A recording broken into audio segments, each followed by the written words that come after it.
Mary Rose Brilliant. How dare you attack Lady Ꭹoché? First, you unfairly bully her and now this. Who could marry a rotten woman like you?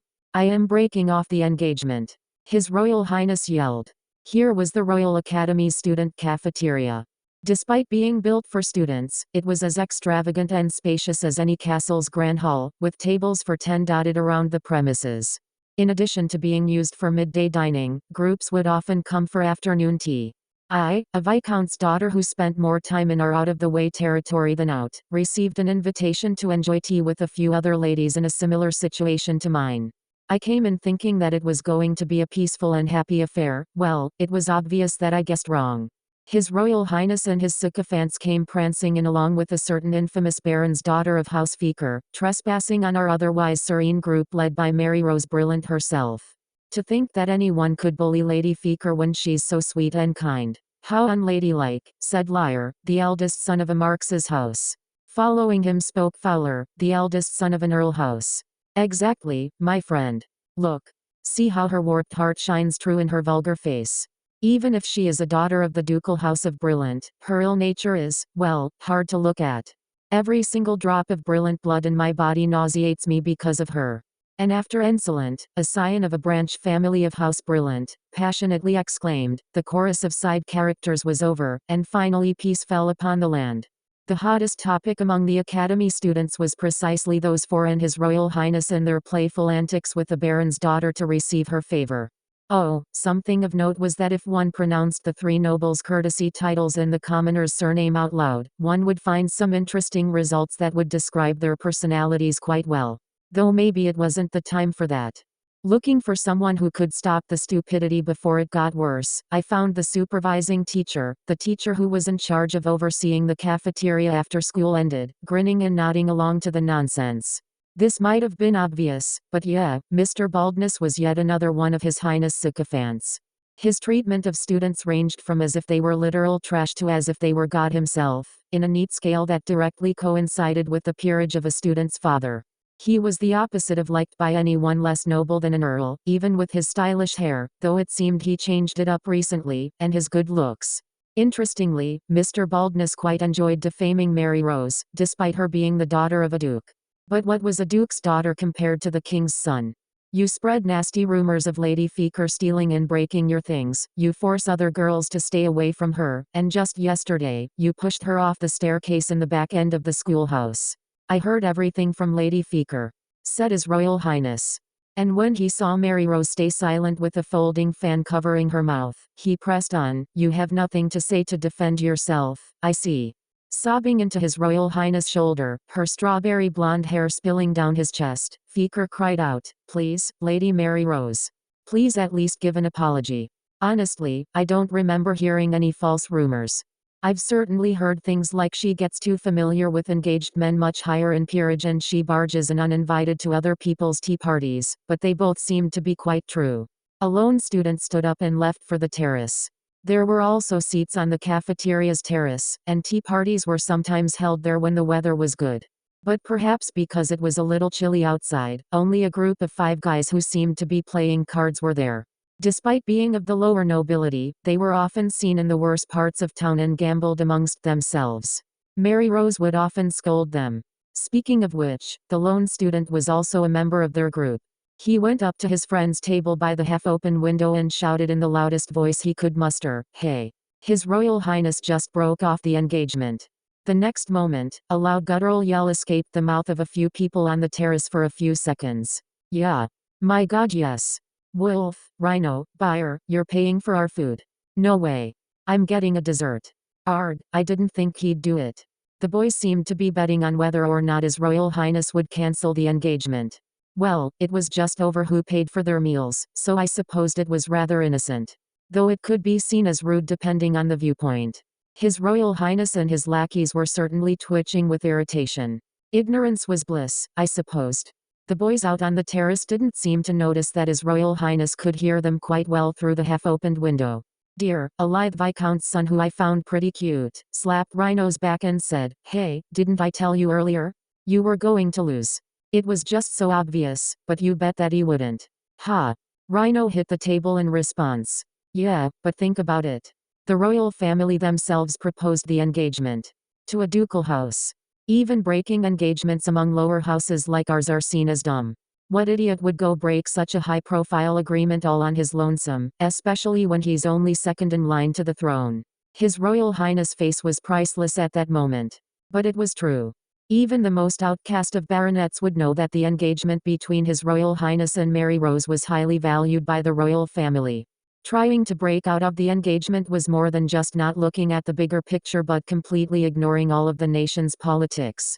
His Royal Highness group seemed to finally recover from the earlier onslaught of words, but unfortunately for them, that was just the start. Speaking of which, I wonder if the other people are okay. Breaking the engagement is one thing, but having one's partner enamored with another girl has to feel terrible, remarked Bayer, a plump baron's son with a kind disposition. He was an odd fellow, a guy with good grades that still hung out with a group of problem children nonetheless. Well, yeah. But well, engagements and marriages are things meant for the good of both houses, right?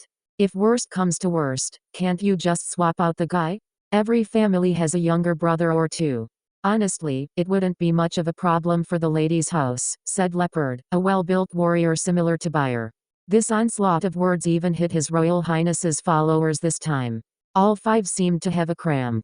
It was to be of note that they all had fiancé, and their fiancé was all present in the cafeteria, smiling a very frightening smile. ᎢℋᎪNոչ continued, and remember, that Duke's daughter was accused of having a warped heart and an ill nature.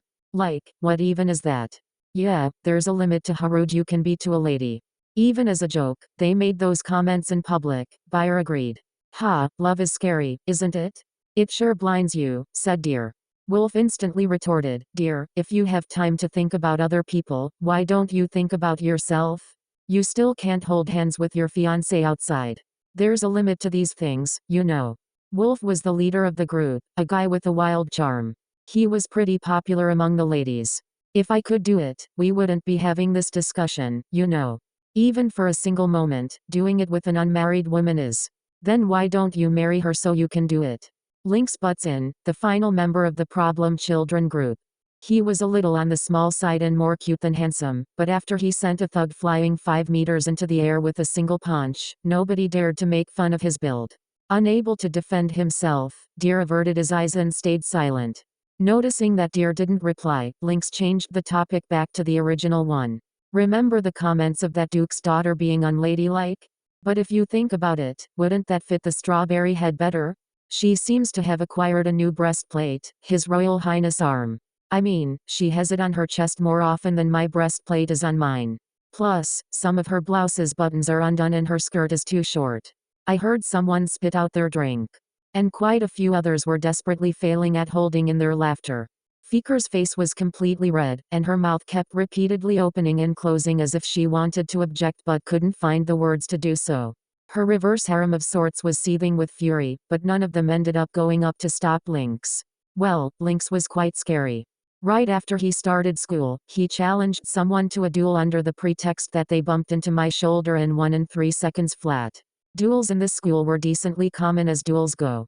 A large part of it had to do with the fact that a lower-ranking noble could not be punished for winning against a higher-ranking noble, and if the higher-ranking noble was a sore loser and tried to get back at them after graduation, high society would not let the matter go for decades.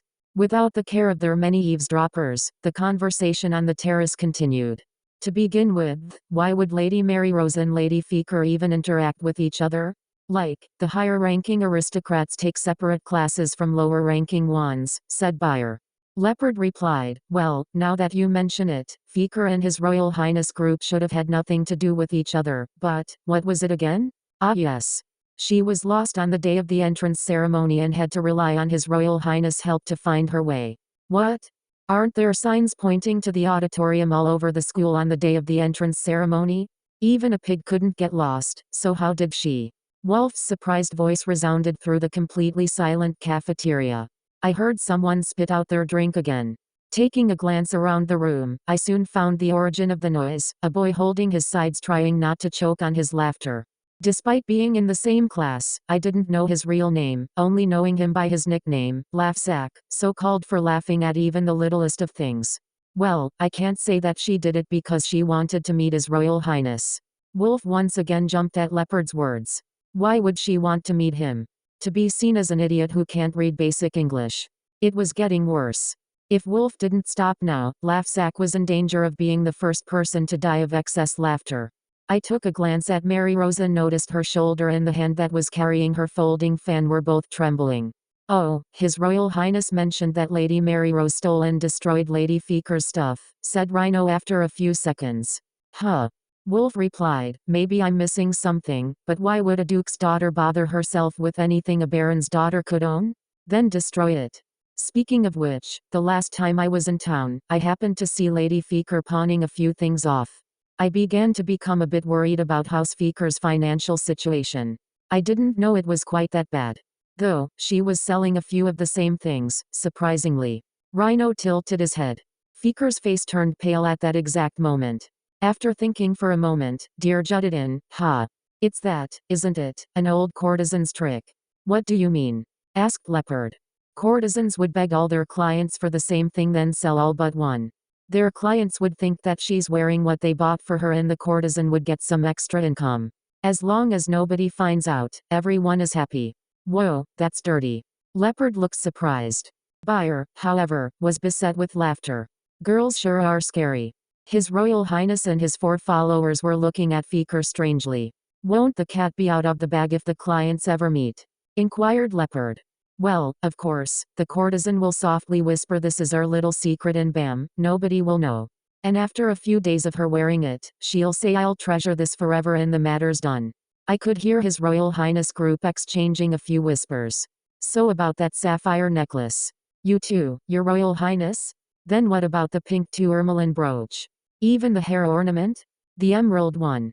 The 5's expressions only got worse and worse while Feeker tried her best to avert her eyes.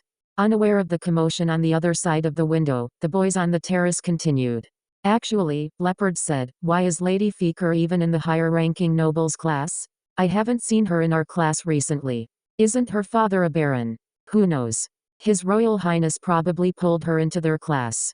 Whoa, that's a pity then, the 2 classes have separate curriculums. I've seen people beg some of the ladies in the other class for notes, but well, the lessons are different, so it never really worked out. Perhaps this could be the reason why Feeker was friendless. Ladies from the higher ranks of the aristocracy were more likely to be involved in the larger national and international politics, so the 2 classes were indeed quite different. Feeker's house was even less influential than mine. If she didn't learn what she should have been learning, she would fail the grade. His Royal Highness group was silent. Leopard continued, oh yeah, apparently Lady Feeker was pushed off the stairs at the back of the schoolhouse. Lynx, that's your territory, right? You always nap there. See anything? Lynx tilted his head in confusion. I'm not an animal, don't call it my territory. Anyways, that staircase and the hallway leading up to it, no actually, the entire back end of the schoolhouse have been off limits for about a month now. Birds have been roosting there recently and the entire floor is pretty much covered with their droppings. But the birds are very rare in this country or something, so the bio teachers were all like humans must not disturb them. Or something crazy like that. People didn't go there in the first place and now that it's off limits, I believe it's harder to get in. And if she was pushed off the stairs there, wouldn't she be covered with poop? Feeker's 5 admirers subconsciously took a step back. Is that true, Lady Feeker? I can't believe that someone as pure as you could be covered with a bird. I wasn't. I've never been there in the first place. Wait. Thus, the cat jumped out of the bag. Feeker realized her mistake too late. The 5 boys around her were already in shock. Your Royal Highness, Mary Rose finally chose to speak. I should have mentioned this earlier, but the circumstances did not allow me so. I understand your heartfelt feelings in breaking off the engagement. Yet, we, as children, are unfortunately unable to make the final decision on this matter. I will promptly contact my father and His Majesty the King regarding this matter. I trust that I have your approval. A specialty of Mary Rose, so to speak, was her way of threatening someone whilst wearing a perfect smile and speaking in perfect formality. Wait, don't. I wondered where His Royal Highness' confidence had gone. Mr. Baldness, the supervisory teacher, chose this moment to interject. Lady Mary Rose Brilliant, how dare you speak in such a way to His Royal Highness? Even if you are a sheltered lady, I cannot condone your overbearing behavior. A noble lady must submit to her man's every order. In the first place, men are allowed multiple consorts in this country. Even if you are from a ducal house, you are a woman. Know your place. Thus, Mr. Baldness instantly earned the ire of every single woman in the room. Unaware of the freezing glares he had attracted, he confidently stood, looking down upon Mary Rose. The silence was only broken by the conversation on the other side of the window. That teacher says things like that, but just the other day, his wife found out about his mistress who was around our age. The argument was so loud that even I could hear it from outside. Oh yeah, you won't believe what I saw. Dear spent half a minute trying to control his laughter. Something came flying out the window. I have it in my bag right now. Let me show you. He rifled through his bag. A few seconds later, he took the item out and raised it high, high enough that we in the cafeteria could see it through the window. Look, it's his wig. I recognized it, and I was certain that everyone else present recognized it too. Well, now I knew why Mr. Baldness changed his hairstyle recently. Anyone unlucky enough to be taking a drink or eating a pastry, unfortunately, started to choke. Even the more composed among us could only cover their mouths and look away, unable to keep their laughter in. Though His Royal Highness group didn't seem too amused, Mr. Baldness was trembling with rage, his face completely red. But the boys on the terrace, unaware of the bomb that they had just chucked through the window, happily continued their conversation. Wait, he wears a wig. Seriously? Ah, now that you mention it, I always thought it was weird why his hair sometimes shifted in the wind. I've seen that happen too. He should embrace his bald manliness. Right, Buyer. Huh? Buyer took a second to think. As long as he makes sure the students in the front aren't blinded by the shiny reflection. Perhaps it was only meant to be an innocent joke, but I was half sure that Mr. Baldness' soul had just passed on. The cafeteria became a maelstrom of laughter. Nearly everyone collapsed onto the tables and held their sides laughing. I would have done it too if not for the fact that Mr. Baldness was right in front of me. I snuck a glance at Laughsack and discovered he also collapsed onto the nearest table, only twitching slightly. I wondered if we would see the first person to die of laughter today. Huh, why are they all collapsed onto the tables? Was the food poisoned? Mused Wolf. I kinda don't want to eat anymore, said Deer. Leopard tilted his head. It isn't the time of year for that, though. Well, I wouldn't know. How about we go back to the dorms? Actually, Wolf clapped his hands as if he had thought of a great idea. Let's bet on who Lady Feker choose. Guys can have multiple wives, but girls can't, right? So she has to choose someday. All right. I'm putting my bet on His Royal Highness, said Leopard. Isn't he a bit childish, though? Well, these things take time. He'll eventually grow up. Let's stick to whoever we choose, no switching. I wonder who I should choose. The boys stood up from their seats and left the terrace. They still hadn't realized that the window next to them was half open. A few days later, Mr. Baldness was fired from the Royal Academy. It was bad in several ways that he had a mistress around his student's age, plus, he offended several influential noble ladies. The decision came as a surprise to nobody. His Royal Highness and his 4 lackeys soon became rather busy trying to please their fiancé. Especially His Royal Highness. His Majesty the King seemed to have given him quite the chewing out. The problem children's most recent bet ended with nobody winning as all of Feker's 5 admirers stopped talking to her. Feker had to repeat the year after splendidly failing the supplementary exam the teachers kindly gave her. Well, His Royal Highness group put her in their class without making the necessary arrangements, so she learned almost none of the material she was supposed to. Again, it was something that came as a surprise to nobody. The 6 origins of the entire fiasco were completely unaware that the havoc was of their causing and only enjoyed themselves and schadenfreude, doing their business as usual. They were still often seen in the worst parts of town and still gambled amongst themselves. Mary Rose would still often scold them. Though I did notice that her scoldings were more gentle than before. End of story.